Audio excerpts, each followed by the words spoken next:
لا حول ولا قوة إلا بالله العلي العظيم حسبنا الله ونعم الوكيل نعم المولى ونعم النصير أعوذ بالله من الشيطان اللعين الرجيم بسم الله الرحمن الرحيم الحمد لله رب العالمين والصلاة والسلام على سيد الأنبياء والمرسلين سيدنا ومولانا أبي القاسم محمد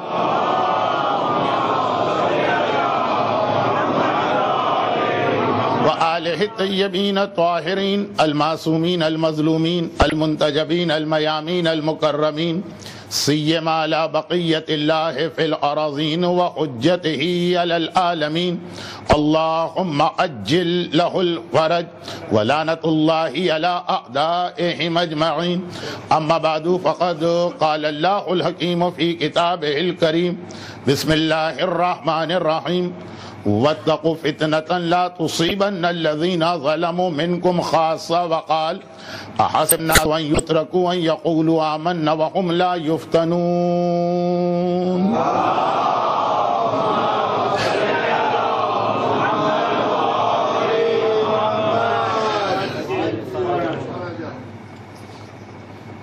میری عادت تو نہیں ہے کہ میں اپنی صحت یا سفر کے حوالے سے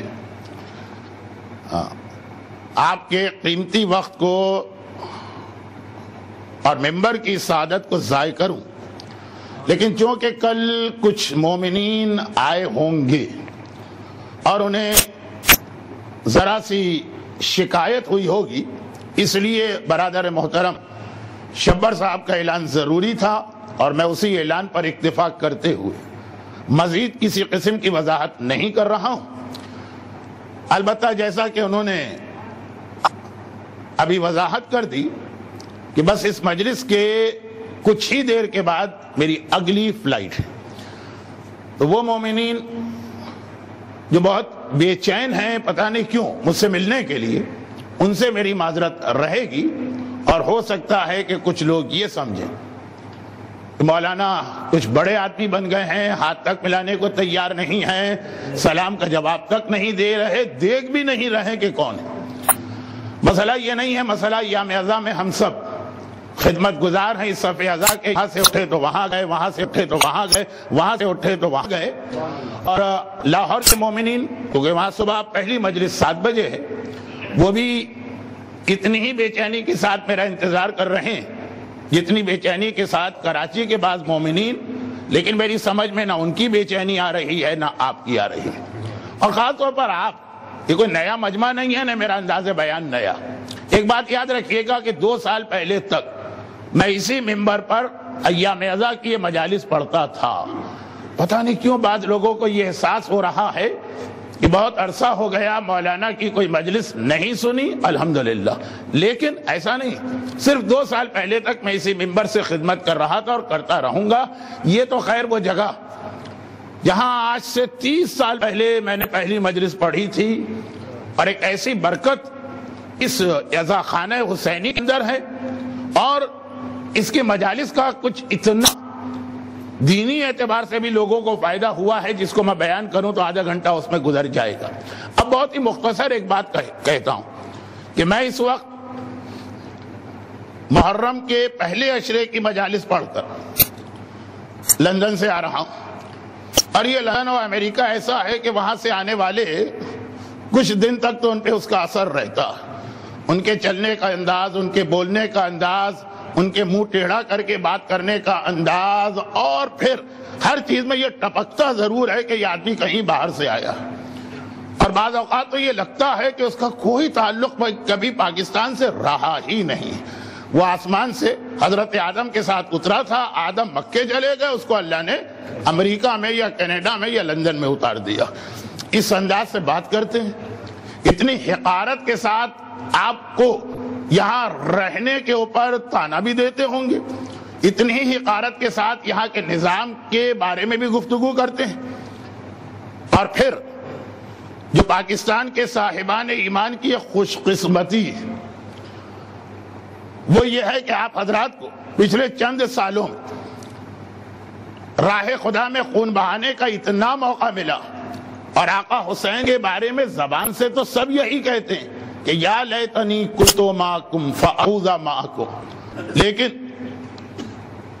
کراچی کے صاحبان ایمان، کوئٹہ کے صاحبان ایمان، پارا چنار ہو، ٹی آئی خان ہو، گلگت و بلتستان ہو، لاہور ہو، کہاں کہاں کا تذکرہ کیا جائے، وہ خالی یہ زبانی نہیں کہہ رہے، وہ ثابت کر کے بھی دکھا رہے ہیں۔ مگر اس حوالے سے بھی باہر سے آنے والوں کا اپنا ایک مزاج ہوتا، اور وہ یہ سمجھتے ہیں کہ شاید نکل کے بہت اچھے رہے اور ان کا یہ فیصلہ بہت مناسب تھا۔ تو میرا یہ اشرہ جو تھا، میں نے اسی حوالے سے بات کی تھی کہ وہ خوش قسمت ہے مومنین کہ جنہیں اپنے جوان بیٹوں کے لاشیں اٹھانا پڑ رہے ہیں، اور وہ بدقسمت ہیں کہ جو ایسی جگہ پہ پھنسے ہوئے ہیں۔ لیکن تھوڑی دیر کی بعد تذکرہ ہوگا۔ ابھی جو میں بات کر رہا ہوں کہ آنے والا جب باہر سے آتا ہے تو اس کے انداز میں کوئی خالی جھلک نہیں، کافی ایسا لگتا، اندازہ ہو جاتا ہے کہیں باہر سے آ رہے ہیں، تبھی تو اتنا شو مار رہے ہیں۔ میں بہرحال یہیں کا رہنے والا، زندگی یہیں گزری، میری جڑیں یہیں پر ہیں، یہی ممبر ہے جس پہ میں نے کتنے سال ہر شب جمعہ یا مہینے میں 2 یا 3 مجالس کا سلسلہ رہا، لیکن ایک تھوڑا سا اثر لے کے آیا ہوں۔ کہا جاتا ہے کہ ساون کے اندھے کو ہری سوچتی، کہ جب وہ اندھا ہوا تو وہ ہرا ماحول دیکھ کے اندھا ہوا، تو اندھا ہونے کے بعد بھی ہر چیز اس کو ہری لگتی۔ میں جہاں سے آ رہا ہوں وہاں ساری چیزیں سفید تھیں، اور اسی سفید کے حوالے سے سورہ انفال، قرآن کریم کا 8واں سورہ، اس کی اس آیت کی روشنی میں بات کرنا۔ میں ساون کا اندھا نہیں ہوں، لیکن لندن کی برفباری کا پھنسا ہوا آدمی ضرور ہوں جو 3 دن تک ہر تھوڑی دیر کے بعد ایئرپورٹ جانے کی فکر کرتا ہے، اور اس کو راستے سے پولیس واپس بھیج دیتی ہے کہ ایئرپورٹ میں جہاز تو چھوڑیے، آدمی کے کھڑے ہونے کی جگہ بھی نہیں ہے، سارے راستے بند۔ تو یہ میرا آنا اور جانا صرف آپ کی خدمت کی وجہ سے، تو چاروں طرف میں نے برف برف برف برف برف دیکھی۔ تو 4 چھوٹی چھوٹی باتیں اس حوالے سے اس لیے عرض کر دوں کہ مجھے ویسے ہی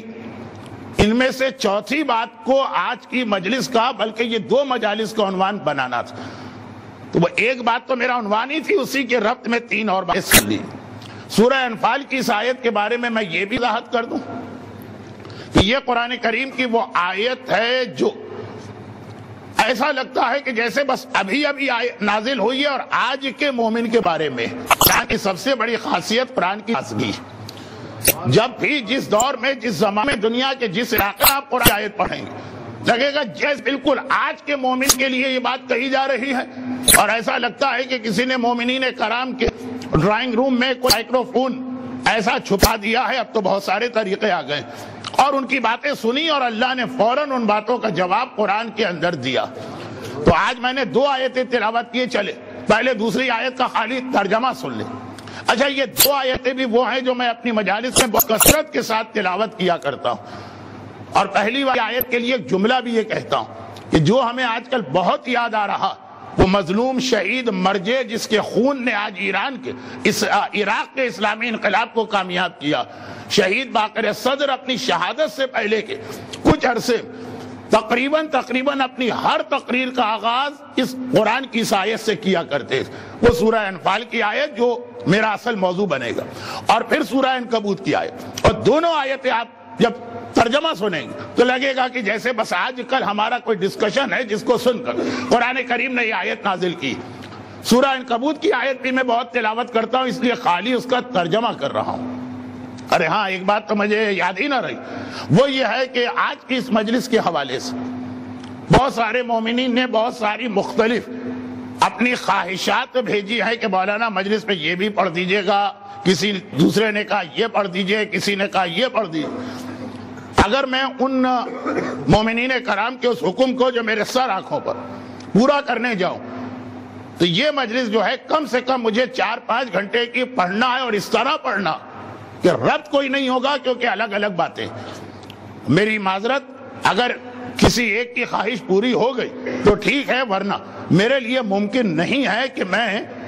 ان تمام خواہشات کا احترام کرتا ہوں، لیکن ممکن نہیں ہے کہ ہر خواہش کو میں آج کی مجلس میں سمیٹ سکوں۔ تو یہ بات ضروری تھی، کیونکہ چہرے کچھ میرے سامنے ہی ہیں جو ذرا سا اشارہ بھی کر رہے ہیں کہ مولانا ہمارا سوال، اس کو روک دیجئے۔ سورہ عنکبوت کیا لوگوں نے یہ غلط خیال کر لیا ہے کہ وہ اپنی زبان سے اپنے آپ کو مومن کہیں گے اور اللہ ان کے اس دعوے کو قبول کر لے گا؟ دنیا میں کہاں پہ کون سا دعویٰ زبانی قبول کیا گیا ہے؟ یہ تو تم کائنات کا سب سے بڑا دعویٰ کر رہے کہ ہم مومن ہیں۔ ایمان کوئی چھوٹا موٹا منصب اور کوئی چھوٹی موٹی نعمت نہیں۔ قرآن کریم نے اتممت علیکم نعمتی کہہ کے یہ بتایا کہ پروردگار کے خزانے کی سب سے بڑی نعمت کا نام ایمان ہوتا، اور وہ بغیر تمہارے دعوے کے۔ اچھا یہ بھی عرض کر دوں کہ تقریباً 15 ہیں جو لفظ اگر سب مطلب ایک ہے۔ شاید آپ نے سنا کہ عربی زبان میں ایک ہی کے لیے 3 لفظ ہیں، جانور کے لیے مثلاً 200 ہیں اور شیر کے لیے 70 لفظ ہیں، اور اسی طرح سے وقت نہیں ہے کہ میں مثالیں دوں، تو 4 5 نہیں 50 60 ایسی چیزیں قرآن میں آئی ہیں کہ لفظ الگ الگ ہے، سب کا مطلب ایک۔ میں بہت ہی مختصر ان میں سے 3 4 بتا دوں۔ ایمان، ہدایت، صراط مستقیم، ولایت، سب کا مطلب ایک ہی ہے، علی ابن ابی طالب۔ جہاں لفظ ایمان آیا وہاں بھی مراد یہی، جہاں لفظ ہدایت آیا وہاں بھی مراد یہی ہے، جہاں لفظ ولایت آیا وہاں بھی مراد یہی ہے، جہاں لفظ صراط مستقیم آیا وہاں بھی مراد علی ابن ابی طالب۔ سب کا مطلب، درود بھیجے محمد والے۔